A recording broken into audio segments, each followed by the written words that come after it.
Hi guys, இந்த வீடியோவில் நீங்கள் நம்ம யாரை பற்றி பார்க்க போகிறோம்னா என்னோட மென்டர், ஃபிலாசபர், கைடு, ஐடல்னு சொல்லி நான் நிறைய சொல்லிக்கிட்டே போகலாம். இந்த பர்சன் வந்து இந்தியன் வாரன் பஃபெட், ஷேர் மார்க்கெட்டோட பாக்ஷா, அது மட்டும் இல்லாமல் தலால் ஸ்ட்ரீட்டோட கிங்குன்னுலாம் சொல்லப்படுறவர் தான். ஸோ இந்த பர்சன் யாருன்னு தெரிஞ்சா நீங்கள் கீழே கமெண்ட் பண்ணுங்க. அதுக்கு முன்னாடி இந்த பர்சன் பற்றி சொல்லணும், ஒரே ஒரு ஸ்டாக்கை பற்றி சொன்னால் இவருக்கு ஈஸியாக கண்டுபிடிக்கலாம். அந்த ஸ்டாக் பேர் டைட்டன். கிட்டத்தட்ட 20 வருஷமா அந்த ஸ்டாக்கை மட்டுமே ஹோல்டு பண்ணி வச்சிருக்காரு. உங்க எல்லாத்துக்குமே தெரிஞ்ச ராதேஷ்யாம் ஜுன்ஜுன்வாலா பத்தி நம்ம பேச போறோம். இவரோட அப்பா பேர் வந்து ராதேஷ்யாம் ஜி, அம்மா பேர் வந்து ஊர்மிளா. இவங்க வந்து ஜுன்ஜுன்வாலான்னு ஏன் பேர் வந்துச்சுன்னா, இவங்களோட ஆன்செஸ்டர்ஸ் வந்து ராஜஸ்தான்ல இருக்கிற ஜுன்ஜுன்கிற டிஸ்ட்ரிக்ட்ல இருந்து வந்தங்காட்டி இவங்களுக்கு ஜுன்ஜுன்வாலாங்கிற பேர் வந்துச்சு. இவர் வந்து ஹைதராபாத்ல ஜூலை 5, 1960 பிறந்திருக்கிறாரு. அது ஒரு மிடில் கிளாஸ் மார்வாடி ஃபேமிலியில. இவரோட ஒரு அண்ணன், 2 அக்கா பேர் இருந்திருக்காங்க. இவர் வந்து சின்ன வயசுல இருந்தே மணி விஷயத்துல ரொம்பவே ஷார்ப்பா இருந்திருக்காங்க. ஒரு காலகட்டத்தில் ஹைதராபாத்தை விட்டுட்டு இவங்க அப்பா வந்து மும்பைக்கு ஷிஃப்ட் ஆகி வராரு. இவங்க அப்பா ஒரு இன்கம் டேக்ஸ் ஆஃபீஸர். தினமும் ஈவினிங் ஒரு ஃப்ரெண்ட்ஸை வீட்டுக்கு கூட்டிட்டு வந்து ஒரு வீட்டு டைனிங் டேபிள் உட்காந்து ஷேர் மார்க்கெட் பத்தி பேசுவாங்க, ஸ்டாக்ஸை பத்தி பேசுவாங்க. அப்படி ஒரு பேசிட்டு இருக்கும்போது சின்ன பையன் அந்த ஜுன்ஜுன்வாலா வந்து ரொம்பவே கியூரியாசிட்டி வந்திருக்கு. என்னடா இது மேலே கீழேன்னு இதை பத்தி போயிட்டே இருக்கு ஷேர் மார்க்கெட்டு. அப்பாட்ட போய் கேட்கறாரு, ஏன்பா ஷேர் மார்க்கெட் மேலே கீழே போகுதுன்னு. அவங்க அப்பா வந்து சின்ன பையனுக்கு வந்து நான் கரெக்டான பதில் சொல்லணும்னு சொல்லிட்டு, நியூஸ் படிப்பா, நியூஸ் படிச்சேன்னா உனக்கு தெரியும் ஏன் மேலே போகுது கீழே போகுதுன்னு. பாம்பே டையிங் ஏன் மேலே போகுது, செஞ்சுரி மில்ஸ் ஏன் கீழே வருதுன்னா அதுக்கேற்ற மாதிரியான நியூஸ் கொடுத்துருப்பாங்க, அதுக்கேற்ற மாதிரி தான் இந்த ஷேர் மாறும்ட்டு அவர் அப்பா சொன்னதுலேருந்து அதுக்கு அடுத்த நாள்ல இருந்து நியூஸ் படிக்க ஆரம்பிச்சிட்டாரு. படிக்க அவர் ரொம்பவே இன்ட்ரெஸ்ட் ஆயிடுச்சு. அவங்க அப்பாட்ட சொல்றாரு, அப்பா நான் வந்து ஷேர் மார்க்கெட் பண்ணணும்ப்பா அப்படிங்கிறாரு. உனக்கு இப்போ வயசு இல்லை, நீ இப்போ காலேஜ் ஒரு டிகிரி படிச்சு முடி, அப்புறம் நீ ஷேர் மார்க்கெட் பண்ணலாம் அப்படிங்கிறாரு. சரி சின்ன பையன் தான், இப்படி ஒன்று சொல்லிவிட்டா அவன் மறந்துடுவான்னு சொல்லிட்டு விட்டுட்டாங்க. பட் ஆனால் அப்படி சொல்றாரு. பட் அவர் போய் சிடன்ஹாம் காலேஜ்ல வந்து காமர்ஸ்ல ஒரு டிகிரி வாங்கிட்டு வந்துறாரு. கிராஜுவேட் ஆயிட்டப்பா, இப்போதான் ஷேர் மார்க்கெட் போட்டுமான்னு கேட்கும்போது இவங்க அப்பா அப்பதான் புரியுது இந்த பையன் ரொம்பவே சீரியஸா இருக்கிறான்னு சொல்லிட்டு, சரி நீ டிகிரி வாங்கிட்ட ஓகேப்பா, ஆனா இப்போ நீ ஷேர் மார்க்கெட் உள்ள போனேன்னா உனக்கு வேலை எதுவுமே இருக்காது, எப்படி நீ சம்பாதிப்ப? ஸோ என்ன பண்ணலாம், நீ போய் சார்ட்டர்ட் அக்கௌண்டன்சி முடிச்சுட்டு வந்துரு அப்படிங்கிறாரு. அப்புறம் வந்து இன்ஸ்டிடியூஷன் ஆஃப் சார்ட்டர்ட் அக்கௌண்டன்ஸ் இன் இந்தியாவில் வந்து முடிச்சு அதில் என்ரோல் பண்ணிட்டு ஒரு நல்ல சார்ட்டர்ட் அக்கௌண்டண்டா வெளியே வராரு. அவங்க அப்பாட்ட போய், அப்பா நான் இப்போ ஷேர் மார்க்கெட் எனக்கு வேணும், வேற எதுவும் வேண்டாங்கும் போது, ஓகே நீ வந்து ஷேர் மார்க்கெட் போகலாம், ஆனால் நான் வந்து உனக்கு 2 கண்டிஷன் வைக்கிறேன். நம்ம ஃப்ரெண்ட்ஸ் கிட்டையும் நம்ம ஃபேமிலி கிட்டையும் நீ போய் பணம் வாங்கக்கூடாது, நானும் உனக்கு பணம் தர மாட்டேன். ஒரு அப்பாவா நான் உன்னை ஆசீர்வதிக்கிறேன். அதே நேரத்தில் உனக்கு இங்கே ஒரு வீடு எப்பவுமே இருந்துகிட்டே தான் இருக்கும், உனக்கு சாப்பாடு எல்லா சமயம் நாங்கள் ப்ரொவைட் பண்ணுறோம், ஆனால் பணம் வந்து எங்களால் தர முடியாது. அதே நேரத்தில் மார்க்கெட்டுக்குள்ள போற என்னைக்குமே தைரியமா இரு. ஒருத்தங்களுக்கு வந்து வார்த்தை கொடுத்தேன்னா வார்த்தை தான் உன்னோட பாண்டு. நீ ஃபியர்லெஸ்ஸா மார்க்கெட்ல செயல்படு, என்னோட ஆசீர்வாதம் என்னைக்குமே உனக்கு இருக்குன்னு சொல்லிட்டு ஆசீர்வதிச்சு இந்த அட்வைஸ் கொடுத்துட்டு அனுப்புறாரு. அப்போ ஜுன்ஜுன்வாலா கையில வந்து இருந்த சேவிங்ஸ் வந்து 5000 ரூபாய். 1986 இந்த காலகட்டத்தில் வெறும் 5000 ரூபாய் ஷேர் மார்க்கெட்ல வந்து சின்ன சின்ன ட்ரேட்ஸ் பண்ணி ஷேர் மார்க்கெட்ஸோட இன்ஸ் அண்ட் அவுட்ஸை கத்துக்கிறாரு. அப்புறம் அவர் அண்ணன் கிட்ட போயிட்டு சொல்றாரு, அண்ணா எனக்கு வந்து இந்த பணத்தை வச்சு என்னால் எதுவுமே பெருசா பண்ண முடியாது, எனக்கு வந்து ஒரு இனிஷியல் கேபிட்டல் வேணும் அப்படிங்கிறாரு. அவர் அண்ணா சிஏ ப்ராக்டிஸ் பண்ணிட்டு இருந்தங்காட்டிக்கு அவரோட கிளைண்ட்ஸ் இருப்பாங்கல்ல, அதுல வந்து ஒரு லேடி கிளைண்ட்ஸ் வந்து அவங்களோட பணத்துக்கு வந்து ஒரு நல்ல இன்ட்ரெஸ்ட் வேணும். அந்த காலகட்டத்தில் பேங்க் இன்ட்ரெஸ்ட் பார்த்தீங்கன்னா 12% 13% இருக்கும். ஸோ நிறைய இன்ட்ரெஸ்ட் வேணுங்கிறதுக்காக அந்த பணத்தை வந்து ஜுன்ஜுன்வாலா கிட்ட தராங்க. ஆனால் ஜுன்ஜுன்வாலா கிட்ட வந்து செக்யூரிட்டி எதுவுமே இல்லை. பட் ஆனால் ஜுன்ஜுன்வாலா ப்ராமிஸ் பண்றாரு, நான் உங்களுக்கு 18% ரிட்டர்ன் தரேன், எனக்கு நம்பித்தாங்கன்னு சொல்லிட்டு அந்த லேடி 2.5 lakhs தராங்க. அதை சின்ன சின்ன ட்ரேட்ஸ் பண்ண ஆரம்பிக்கிறாரு. அதுக்கு அடுத்து அவங்க அண்ணனோட இன்னொரு கிளைண்ட் மெண்டோன்கான்னு சொல்லிட்டு ஒரு கிளைண்ட் இருக்கிறாரு. அந்த கிளைண்ட் வந்து 7.5 லட்சம் ரூபாய். ஜுன்ஜுன்வாலா கிட்ட அந்த டைம் ஒரு ஆஃபீஸ் இல்லை, ஒரு நிரந்தரமான பிளேஸ் இல்லை, செக்யூரிட்டிக்கு சொல்லி ஒண்ணுமே இல்லை, எதுவுமே இல்லாத ஒரு பையனை நம்பி, ஒரு யங்ஸ்டரை நம்பி 7.5 லட்சம் ரூபாய் அந்த காலகட்டம் 1987ல அது 7.5 லட்சம் ரூபாய் இப்போ 70 லட்சம் ரூபாய்க்கு மேல சமம். அதை அப்படியே தூக்கி தராரு ஜுன்ஜுன்வாலா. ஜுன்ஜுன்வாலாவோட லைஃப்லேயே வந்து யாரு மிகப்பெரிய உங்களோட டேர்னிங் பாயிண்ட்னா இந்த மெண்டோன்கா தான் என் லைஃப்ல மிகப்பெரிய டேர்னிங் பாயிண்ட் இன்னைக்கு வரைக்குமே சொல்லுவார். அந்த 7.5 லட்சம் ரூபாயை வாங்கிட்டு அவரு டாடா டீல வந்து அப்போ வந்து இன்ட்ரடியூஸ் ஆகுது டாடா டீ. இப்போ வந்து டாடா கன்சியூமர்ஸ் சொல்றாங்க. அந்த டைம்ல வந்து டாடா டீயா இருந்துச்சு. அதுல வந்து ஒரு ஷேர் 43 ரூபான்னு சொல்லிட்டு கிட்டத்தட்ட 5000 ஷேர்ஸ் வாங்குறாரு. மோர் தென் 2.5 lakhs மேல வாங்கி வச்சிருக்காரு. 43 ரூபாய்க்கு வாங்கின ஷேர் 3 மாசத்துல 143 ரூபாய் வாங்குது. 143 ரூபாயா மாறுது. அப்ப 143 ரூபாய் மாறின உடனே எல்லாத்தையும் வித்துட்டு அவர் ப்ராஃபிட் புக் பண்றாரு. அந்த மெண்டோன் கேரக்டர்ல அவருக்கு வந்து லைஃப்ல அவர் அந்த பணத்தை பூரா செட்டில் பண்ண கடைசிலையும் இன்னும் நிறைய இன்ட்ரெஸ்ட் பே பண்ணிட்டே இருந்திருக்காரு. ஏன்னா அவர் வந்து அவர் கஷ்டப்படுற நேரத்தில் அவர் நம்பி கொடுத்தாரு அப்படிங்கிற அந்த பிரின்சிபல் அமௌண்ட் அந்த 7.5 லட்சத்தையும் கொடுத்துட்டு வட்டியும் கொடுத்த கடைசியில அப்புறமும் பல வருஷங்களுக்கு வந்து நிறைய வட்டி கொடுத்துருக்காரு. ஏன்னா அவர் தன்னை நம்பி முதல்ல பணம் கொடுத்தவருங்கிறதுக்காக அவர் ரொம்ப அவரோட இன்டர்வியூஸ்ல பார்க்கும்போது ரொம்ப கண்ணீர் மொழியில் சொல்லிட்டு இருப்பாரு. சரி, முதல் ட்ரேட் பண்ணியாச்சு, டாடா டீல பணமும் சம்பாரிச்சாச்சு. 1986ல இந்த ட்ரேட் நடத்தியாச்சு. அப்புறம் 1987ல வந்து இவருக்கு வந்து மேரேஜ் பண்ணி வைக்கணும்னு முடிவு பண்றாங்க. இவர் அப்பா வந்து இவர் வந்து ஒரு பெரிய பிசினஸ் மேன் இது அதுன்னு சொல்லி இவங்க எல்லாருமே ஒரு சின்ன ஆஃபீஸ் மாதிரி செட்டப் பண்ணி சொல்றாரு. ராகேஷ் ஜுன்ஜுன்வாலா என்னைக்குமே ஸ்ட்ரைட் ஃபார்வர்ட், ஃபியர்லெஸ், ஒரு பேசும்போது டைரக்டா பேசிடுவாரு. அவங்க என்ன நினைக்க இவங்க என்ன நினைக்கிறவங்க யோசிக்க மாட்டாரு, ஹானஸ்டா இருப்பாரு. அவரு அந்த லேடி கிட்ட போறாரு, அதாவது அந்த கல்யாணம் பண்ணிக்கு போற பொண்ணுகிட்ட போய் எனக்கு இந்த பிசினஸ் இதெல்லாம் வந்து இதை எனக்கு செட் ஆகாது, நான் வெறும் ஷேர் மார்க்கெட்டோட ஆள் தான், எனக்கு ஷேர் மார்க்கெட் தான் எனக்கு வரும், ஸோ நீங்க நம்பி வரதா நான் ஷேர் மார்க்கெட் காய் நம்பி தான் நீங்க வர மாதிரி இருக்கும் அப்படிங்கிறது. அந்த பொண்ணு வந்து ராகேஷ் ஜுன்ஜுன்வாலோட ரொம்பவே ரிச்சான ஃபேமிலில இருந்து வந்த பொண்ணு. ராகேஷ் ஜுன்ஜுன்வாலோட ஹானஸ்டி ரொம்ப பிடிச்சங்காட்டிக்கு அந்த பொண்ணு பேர் ரேகா. அவங்க வந்து ராகேஷ் ஜுன்ஜுன்வாலா மேரேஜ் பண்ணிக்க தயாராகிறாங்க. அவங்க 2 பேரும் மேரேஜ் பண்ணிக்கிறாங்க. அந்த ரொம்பவே ஹை ஃபேமிலில இருந்து வந்தங்காட்டி அவங்க வந்து எதுவுமே இவங்ககிட்ட ராகேஷ் ஜுன்ஜுன்வாலா கேட்டது கிடையாது. ஒரே ஒரு விஷயத்தை தவிர ஏசி எப்போ வரும் அது ஒண்ணு மட்டும் தான் இவங்க வந்து ராகேஷ் ஜுன்ஜுன்வால்ட்ட கேட்பாங்க. அவரும் நான் வாங்கி தரேன், கொஞ்சம் வெயிட் பண்ணு அப்படின்னு சொல்லிட்டு இருப்பாரு. 1986ல இருந்து 1989 வரைக்கும் பல ட்ரேட்கள் பண்ணி கையில கிட்டத்தட்ட 50 லட்சம் ரூபாய் சேர்த்து வச்சிருப்பாரு. அப்புறம் நினைச்சா அவர் அப்பவே வாங்கியிருக்கலாம். இல்ல நம்ம இது வந்து காம்பவுண்டிங் பண்ணி இந்த மணியை பெருக்கணும், அப்புறமா நம்ம ஈஸி வாங்கிக்கலாம்னு சொல்லிட்டு கொஞ்சமே அவர் ஒய்ஃப் அப்பவே சமாதானப்படுத்திட்டே வராரு.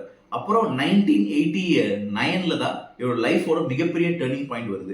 1989ல வந்து அயனோரோட டிமாண்ட் வந்து இந்தியாவில் இன்க்ரீஸ் ஆகுதுங்கிற இன்ஃபர்மேஷன் இவருக்கு வருது.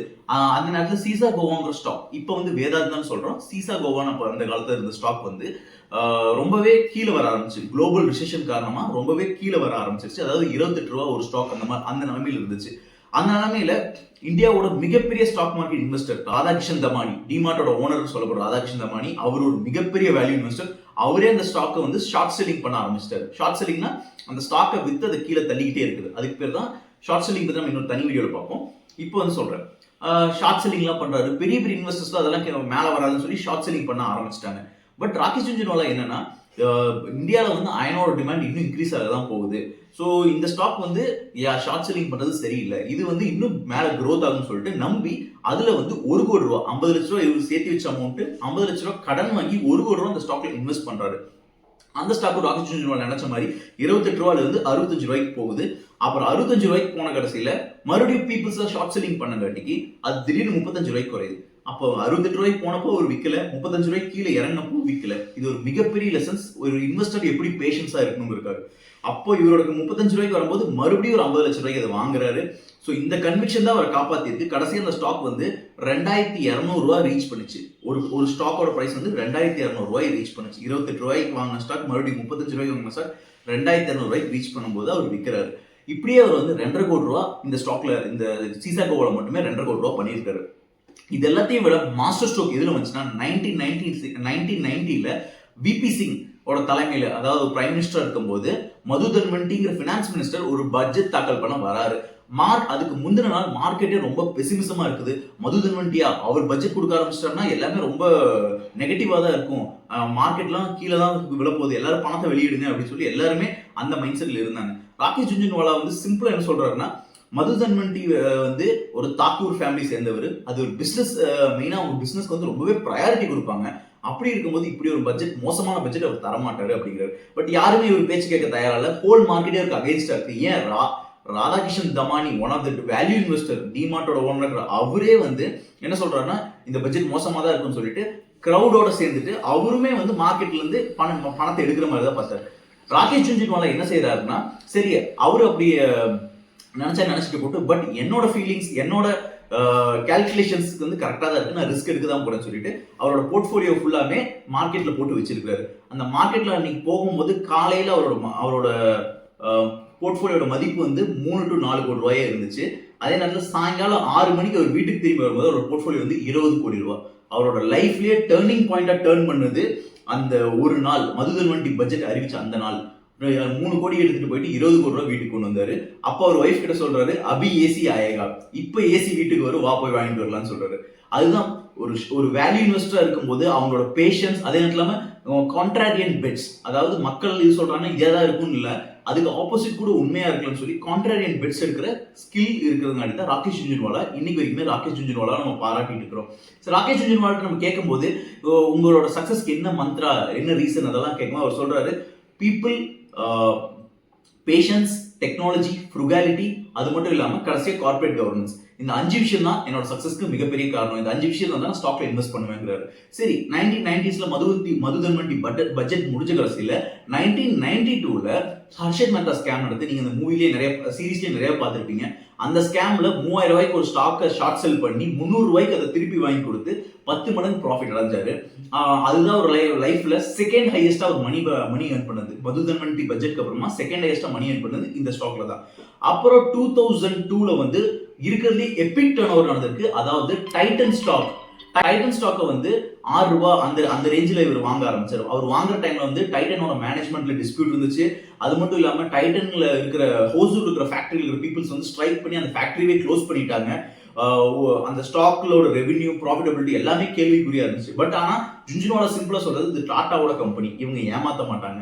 இப்போதைக்கு ஒரு சின்ன ப்ராப்ளம் இருக்கிறாங்க, அவங்க வந்து போக போக ஃபியூச்சர்ல வந்து க்ரோ ஆவாங்க, நம்ம தங்கத்துக்குள்ளேயே என்டர் ஆக போறாங்க.